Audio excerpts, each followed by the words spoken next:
देखिए latest episodes बिल्कुल ad free. Bharat Ratna doctor Bhimrao Ambedkar को कोटि कोटि नमन। ये कार्यक्रम डॉक्टर भीमराव अंबेडकर के जीवन पर आधारित है, जहां भारत की जनता के प्रति उनकी योगदानों को पूरी सजगता से चित्रित और रेखांकित करने का प्रयास है। कार्यक्रम में दिखाई गई घटनाएं लब्ध प्रतिष्ठ पुस्तकों से ली गई हैं। इस कार्यक्रम के जरिए चैनल की ओर से एक विश्वसनीय, सजग और सकारात्मक प्रयास है कि डॉक्टर बाबा साहेब भीमराव अंबेडकर के जीवन की संघर्ष यात्रा एवं गौरव गाथा पूरे आदर के साथ घर घर पहुंचे और उनके योगदानों से सभी संपूर्णता में परिचित और आह्लादित हों। और आज शाम को दुकान का उद्घाटन है। तुम सब दुकान के उद्घाटन में शामिल होना और आज सबको एक एक बोतल शराब की दी जाएगी मुफ्त में।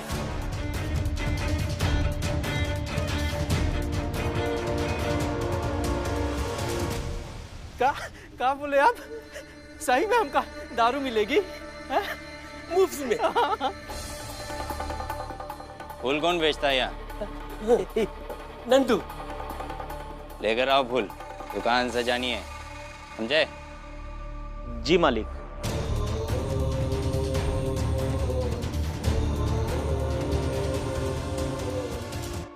दारू।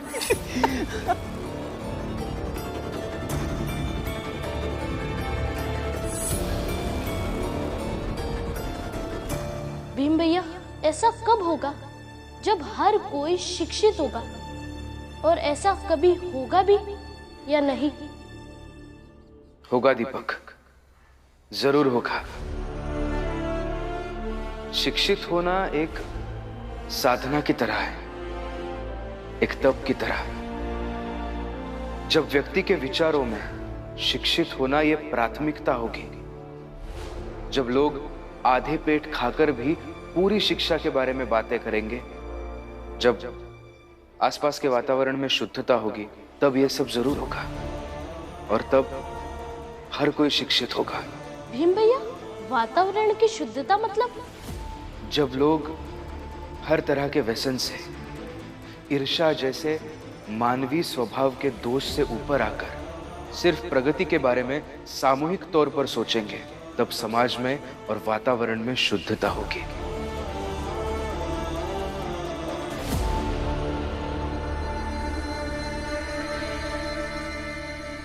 अरे जल्दी जल्दी उतारो।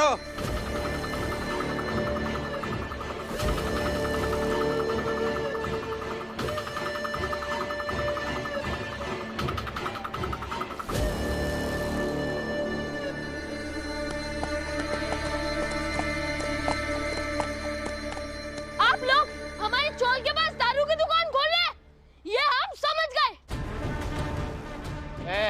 निकल इधर से, तो एक मुक्के में चीथड़े उड़ जाएंगे तेरे। चल निकल। लेकर जा इसको। दीपक तू चल यहाँ से। नहीं, इन लोगों को लगता है कि हम बेवकूफ हैं, कि हम नहीं समझ पाएंगे कि ये लोग हमारी चौक के पास क्यों दारू की दुकान खोले। दीपक, दुश्मनी मत मोल ले इनसे, चल अंदर जा। हाँ चल अंदर चल।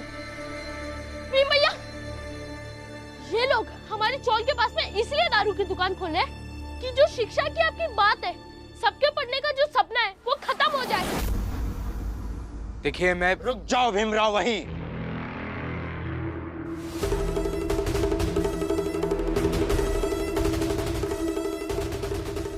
एक मटका लेकर आ।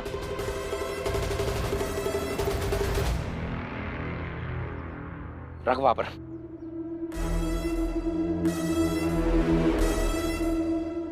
अब वही खड़े होकर देखो, तुम्हारी शिक्षा का जवाब हमारे पास ये नशे का मटका है।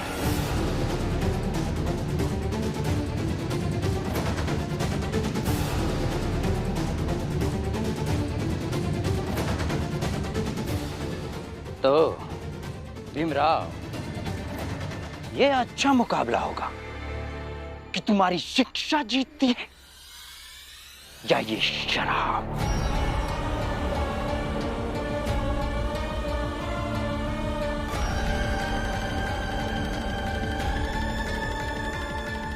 इस नशे के मटके को आप जरा ज्यादा ही आंक रहे हैं।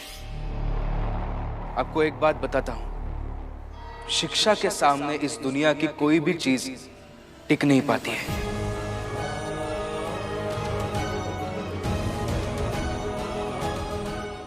लेकिन हाँ, आपकी ये कोशिश बहुत अच्छी लगी मुझे।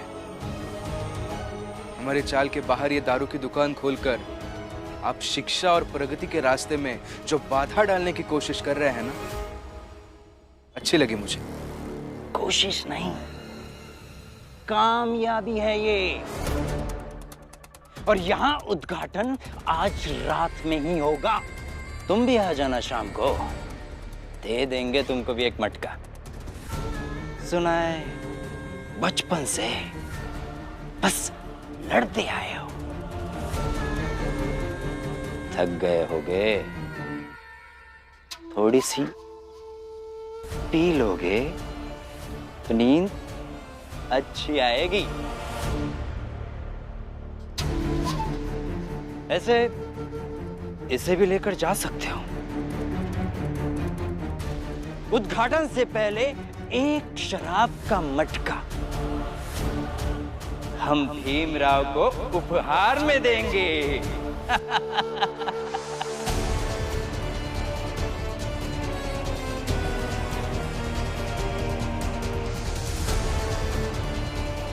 उठाओ भीमराव, उठाओ।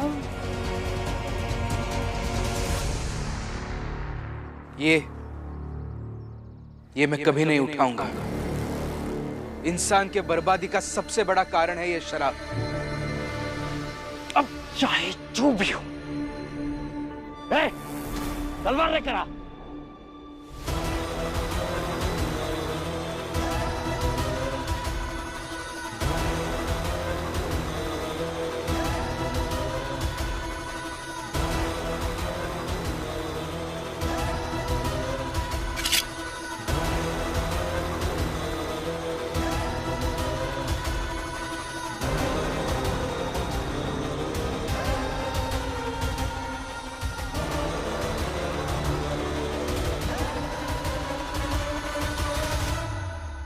अब तो तुम ही इसे लेकर जाओगे, वरना अंदर चौल में नहीं जा पाओगे।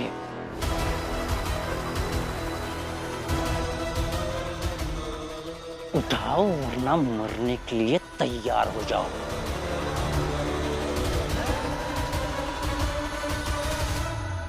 भीमराव, ये दारू का मटका लेकर चाल में आ जाओ।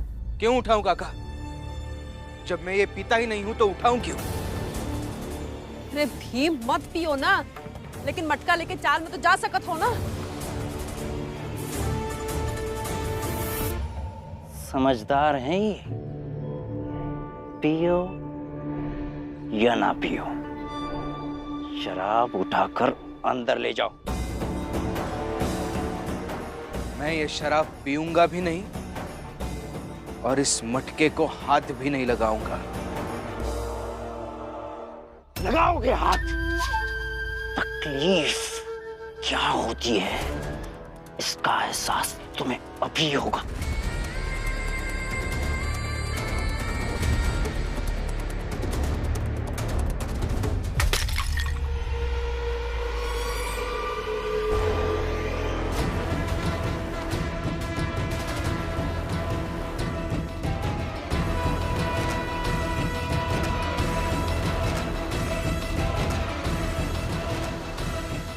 जिसे आप ले जाने की जिद कर रहे थे वो तो फूट गया। और दूसरी बात ये कि मेरे पति को हानि पहुंचाने से पहले आपको मुझे मारना होगा। रमा। अच्छा है, तो फिर तुम भी मरो। इस तलवार से तुम दोनों निपट जाओगे। रुकिए।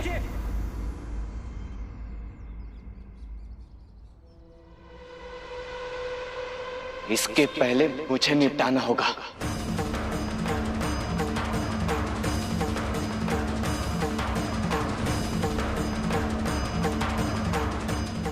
मुझे भी।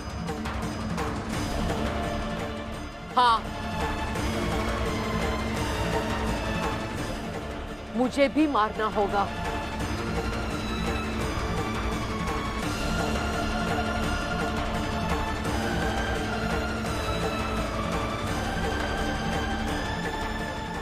नहीं मालिक, छोड़ दीजिए इन सब लोगों को, माफ कर दीजिए मालिक।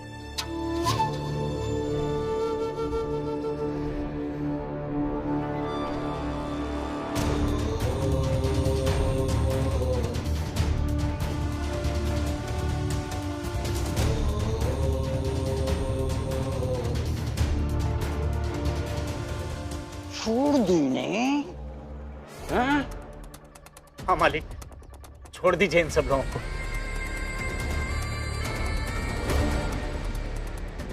लो, छोड़ दिया, छोड़ दिया।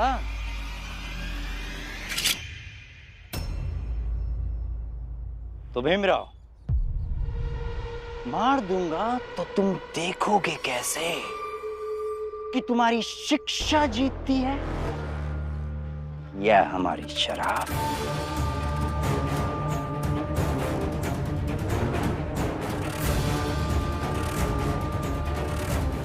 इसीलिए जिंदा रहना जरूरी है। और तुम सब लोग शाम को आना, उद्घाटन में शराब दूंगा, वो भी मुफ्त में।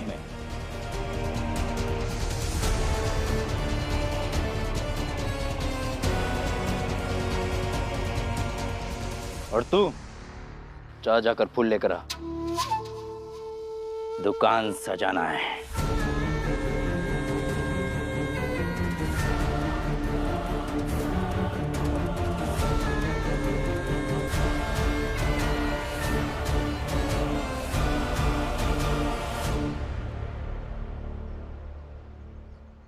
मैंने कहा ना, आप जाइए घर, जब मेरा मन करेगा मैं आ जाऊंगी। नहीं, ऐसे नहीं छोड़कर जाऊंगा। पति हूं तुम्हारा, तुम्हारी हिफाजत करना मेरा कर्तव्य है। हिफाजत? पेंशन के सारे पैसे उस भिखारन को दे दिए मगर मुझे नहीं दिए, फिर आप कैसे हिफाजत? वो इसलिए दिए ताकि मैं तुम्हें बता सकूं, अगर पैसों की कभी मेरे बेटे झेलेंगे तो तुम भी झेलोगी। तो मैं यही बैठकर झेलूंगी। अब जाइए, जब मेरा मन करेगा मैं आ जाऊंगी। जाइए। कहीं नहीं जाऊंगा, जब तुम चलोगी तभी चलूंगा, वरना यही बैठा रहूंगा तुम्हारे साथ।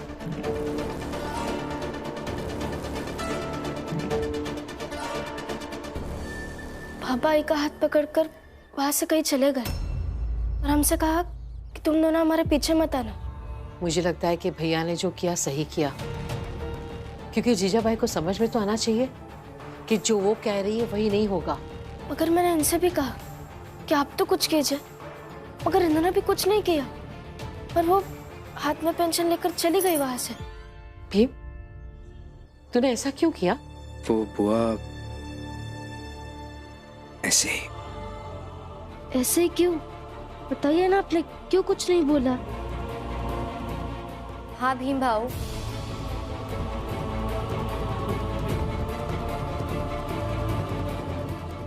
रमा पूछ रही है तो बता दीजिए। हम कुछ पैसे मदद में देकर बाकी सब तो ले सकते थे ना, मगर आपने ऐसा भी नहीं किया। भीम, रमा सही कह रही है, उस भिखारन से पैसे क्यों नहीं लिए?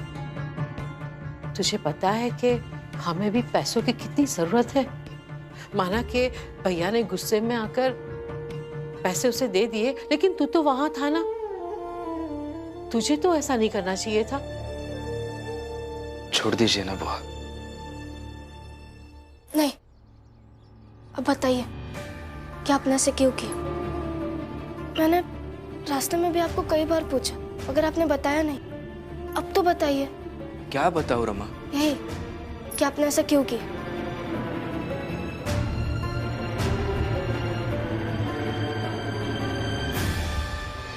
मेरे मन ने इजाजत नहीं दी उनसे पैसे वापस लेने की, इसलिए नहीं किया। वही तो जानना है, क्यों इजाजत नहीं दी आपके मन ने? देखो रमा, मैं नहीं जानता कि जिस तरह से मैं सोचता हूँ वो तुम्हें सही लगेगा या नहीं, लेकिन मुझे ऐसा लगता है कि एक गरीब का दुख दर्द एक गरीब से अच्छा और कौन समझ सकता है। हम भी गरीब है और वो औरत भी गरीब है, लेकिन हमारे पास कम से कम 2 वक्त का खाना है, रहने के लिए ये घर है। उस बेचारे के पास तो वो भी नहीं है। ऐसे में अचानक से उसकी झोली में इतने सारे पैसे आ जाते हैं। शायद जिंदगी में पहली बार उसने इतने सारे पैसे देखे होंगे, उन पैसों को छुआ होगा। पैसों को देखकर उसके सारे सपने पूरे करने की इच्छा तुरंत जाग गई होगी। अगर मैं उसके पास जाता और कहता कि थोड़े पैसे दे दो और बाकी के रख लो, तो उन पैसों के साथ साथ उस औरत के सपने भी वही मर जाते, और वो मैं नहीं देख सकता था। और इसीलिए मैंने उससे पैसे मांगना सही नहीं समझा। और रही बात हमारी, हम तो पढ़े लिखे हैं, नौकरी करके कुछ काम करके कहीं ना कहीं से पैसे जोड़ सकते हैं, देख लेंगे कुछ ना कुछ। बस इतनी सी बात थी और कुछ नहीं।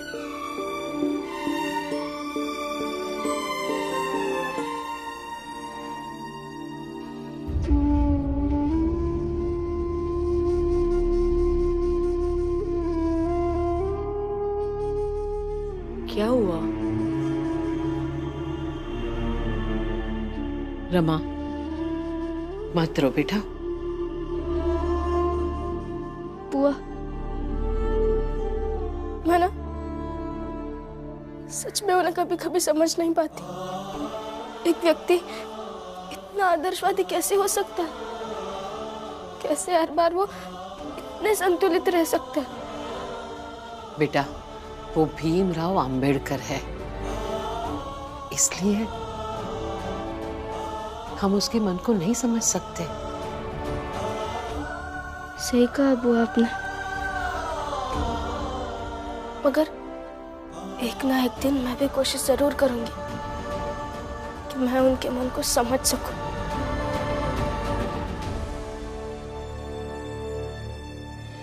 नंदू काका, मत जाइए उनके लिए फूल लेकर। क्या चाहते हो कि नंदू फिर से मार खाए? अरे फूल बेचना है इसे, कहीं बेचे और पैसे देंगे वो लोग।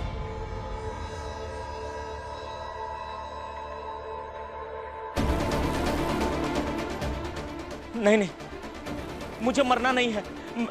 मैं फूल लेकर के जाऊंगा। नंदू काका रुक जाइए। नहीं दीपक,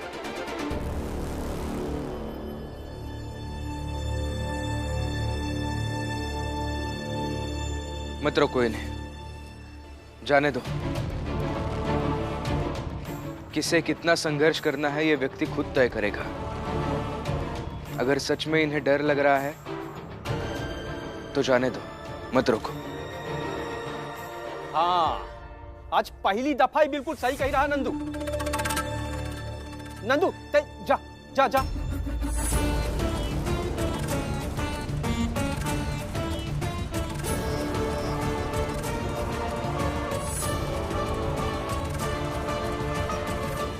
मैं आप सबसे बस इतना ही कहना चाहता हूं कि बाकी आपको जो करना है कर लीजिए, लेकिन रात में वहां से दारू लाने कोई नहीं जाएगा। ये भीमराव फिर समझाएगा सबको, मना करेगा, रोकेगा कि शराब के लिए मत जाओ, शराब बुरी चीज है। मगर लोग दफते भागते आएंगे। ये शराब चीज ही ऐसी है, गजब का आकर्षण होता है इसमें, लोगों को खींच लेती है अपनी ओर। और मुफ्त की शराब आज शिशुपाल भाऊ बांट रहे हैं तो सब आएंगे। भीमराव रोकेगा तब भी आएंगे। भीमराव, मैं तो जाऊंगा दारू लाने, मुफ्त की दारू मिलेगी। ऊपर से अगर नहीं गया तो दुश्मनी हो जाएगी और हमें लड़ना नहीं है। हितेश काका,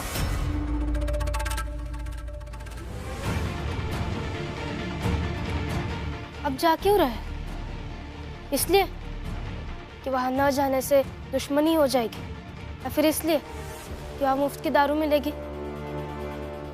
अरे जौन समझे कहा तो समझो, लेकिन हम सब जावे जरूर। हाँ, और हम भी जाएंगे।